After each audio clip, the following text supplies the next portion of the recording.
I'm back. Mr. Clarke's back. Time to take a look at a very difficult period of time in world history. It's the Holocaust, 1407. Some of the things we'll be looking at is the roots and the progress, the rationale behind Adolf Hitler's horrendous campaign against the Jews and others. We'll explore his goals of the final solution. We'll take a look at the Nazi death camps, and we'll see how the United States responded to the Holocaust.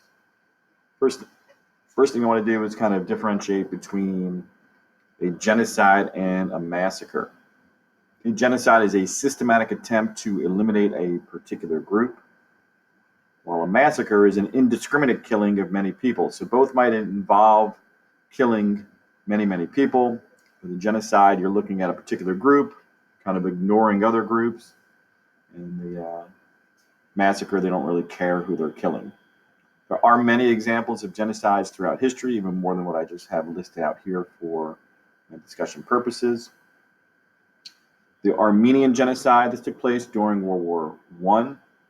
The Muslim Turks, the Ottoman Empire, basically killed 1.5 million Christian Armenians. These Armenians and Christians were unwilling to convert and give up their religious beliefs, and as a result, they were killed off. The Holocaust, obviously, Hitler's attempt at a genocide that resulted in the death of 6 million Jews, 1933 to 1945. Most recently, the Rwandan genocide, where you had two enemy tribes, the Hutu and the Tutsi. They basically lived separately for what amounted probably to be thousands of years during the colonial period of time in Africa, when European countries went into Africa to basically steal land from the natives. The Belgian government took an area of land, which included both the Hutu and the Tutsi, forced them to live together under Belgian rule. When the Belgian government left in the 1960s, the two groups began to carry out campaigns of violence against each other. There's a lot of tension. In the 1990s, it's finally culminated in an attempt of the Hutu to wipe out the Tutsi. They did it in a very brutal fashion, using machetes, and really a terrible situation. And similar to the genocide that occurred during the 1930s and 40s, the United States really didn't step up to do much about it during the 1990s either. Okay, looking at question 3 and 4 here as we move next. 3, in addition to Jews, what were some of the other groups that Hitler targeted? Well, upwards of 6 million additional people were killed. This included gypsies. These were people who were living in German and Polish society. They were kind of living on the outskirts of cities. They were kind of like day laborers. They worked when they had to. And the Germans did not view them very fondly. Anybody who was different, homosexuals, physically and mentally handicapped, Slavic people, anybody who was deemed to be inferior. Hitler had a philosophy of eugenics, believing that if he eliminated those with physical or mental handicaps, that he could basically weed out all physical and mental handicapped people moving forward. Obviously, that's a false premise.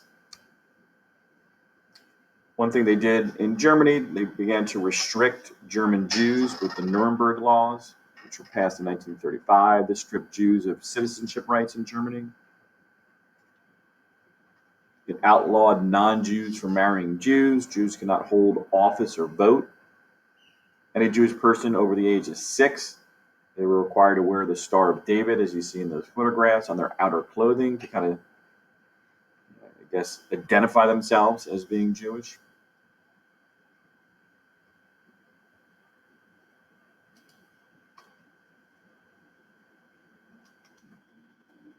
What was Hitler's first step in his anti-Semitic campaign?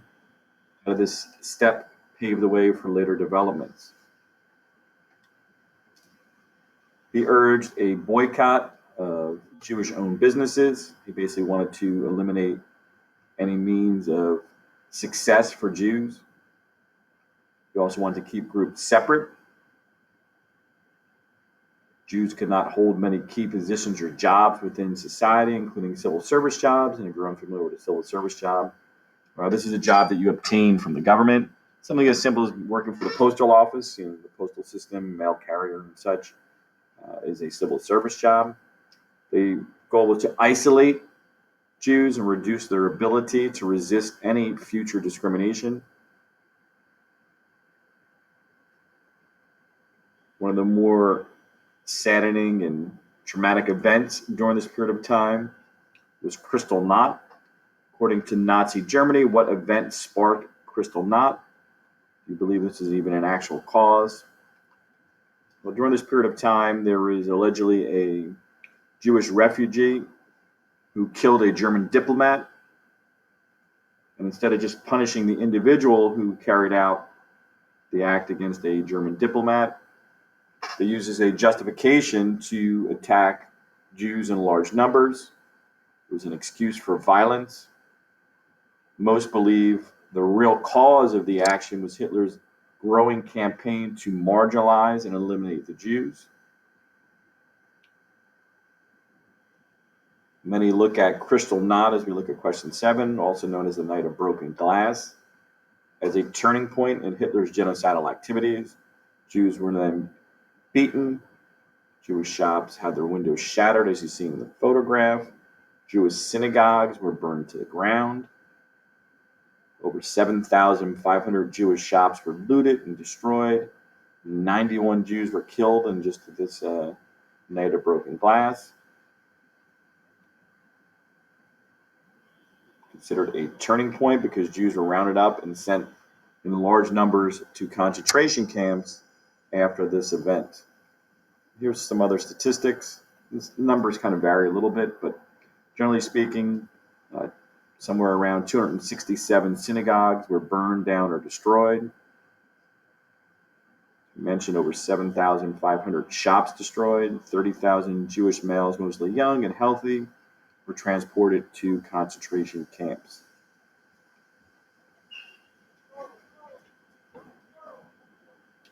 Eight, why did the United States refuse to accept refugees on board the St. Louis? This was during the 1930s. The Great Depression was ongoing. Jobs were scarce in the United States. The United States justified the rejection of this refugee ship based on the fact that the economic conditions in the United States were such that we could not afford to have additional people come into the country. Others attack it as the United States having some degree of prejudice against Jews at that time, not allowing them to come into the country. One of the sad aspects of the Jews who were on board the St. Louis who were seeking safe refuge in the United States, 2/3 of those passengers on the St. Louis ended up dying during the Holocaust. So basically what happened is they went back to Europe. They were rounded up, sent to camps, and unfortunately they lost their lives.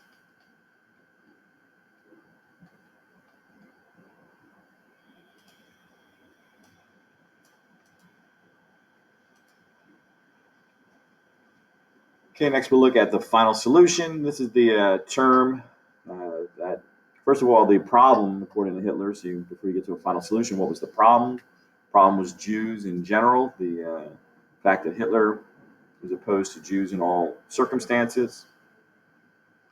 Hitler, his solution to the Jewish problem led to the systematic attempt to eliminate all Jews. So the final solution would be to eliminate them. He put Heinrich Himmler, you should be familiar with that name, Heinrich Himmler, in charge of the final solution. They developed a couple different camps, neither of which were very good. Concentration camp, here healthy people would work as slave laborers until they dropped dead of exhaustion, disease, or malnutrition. Extermination camps, sometimes separate, but sometimes coordinated in separate areas within the same camp, or attached to a concentration camp. When you go to the camp, often they would sort you out as a human.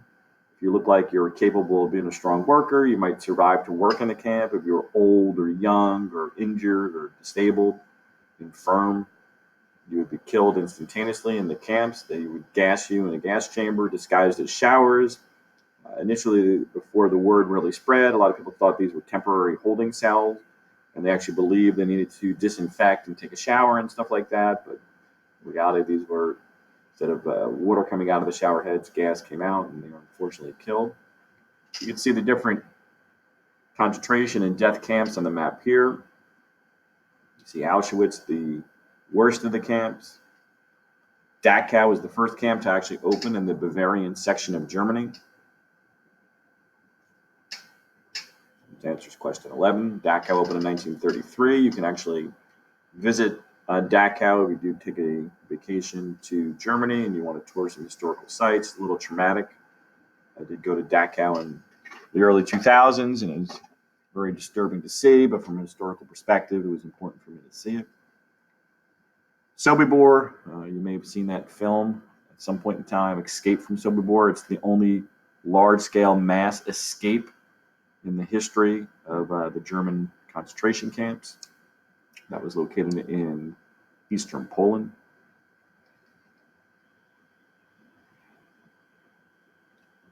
You can see Dachau here. Basically, you have the barbed wire fence. Usually, you have 2 layers of fence. That way, it would take time for you to actually get through the fence if you tried to escape. You also have like this little moat area here as well. And you have the guard towers all around the areas. Auschwitz in Poland was the worst. The sheer speed in which they killed people is really insane. Roughly 500 people killed per hour, 12,000 people per day. Roughly 200 people would be killed just in the time it takes for you to listen to my recorded lesson. 1.6 million in total killed at Auschwitz.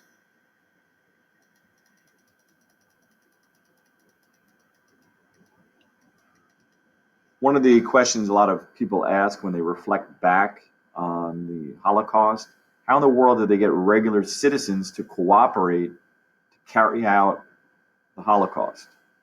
So this is not just radical Nazis who are carrying all this out. These are regular citizens who are basically drafted into the German military and forced to carry out these actions. And instead of fighting against their orders and refusing to just basically murder people, they complied. And this is where Hitler's strength as a propagandist, a powerful speaker, somebody who could basically, for lack of a better word, brainwash the masses. He targeted German anger from World War I. He turned that anger against the Jews, somehow blaming them in the minds of Jewish citizens for the losses in World War I. Hitler had total control of Germany, as I mentioned, his powerful, motivating speeches. Also, the fear factor.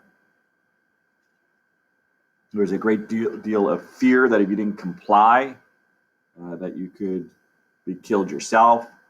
And then anti-Semitism, and we discussed this a little bit previously, but anti-Semitism is a feeling that was true not just during this short period of time in Nazi Germany, but rather something that was true throughout Europe for a long period of time in history.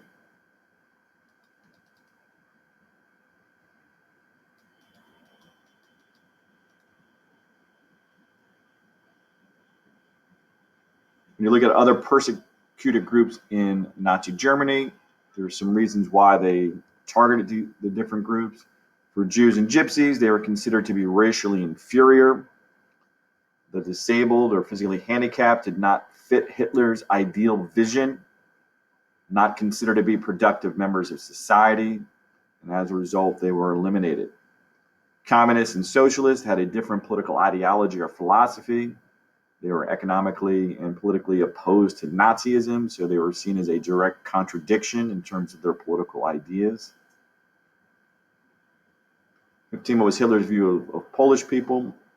He believed the Polish citizens to be, Hitler believed Polish people, in particular Polish Jews, were racially inferior. Most of the death camps were located in Poland. The confinement and devastation of the Warsaw Ghetto was one of the most significant human rights atrocities in the history of the world. All this occurred in Poland. Auschwitz is in Poland. 2 million non-Jewish Polish citizens or Poles were killed as well. So really, the Polish citizens suffered quite a bit during this period.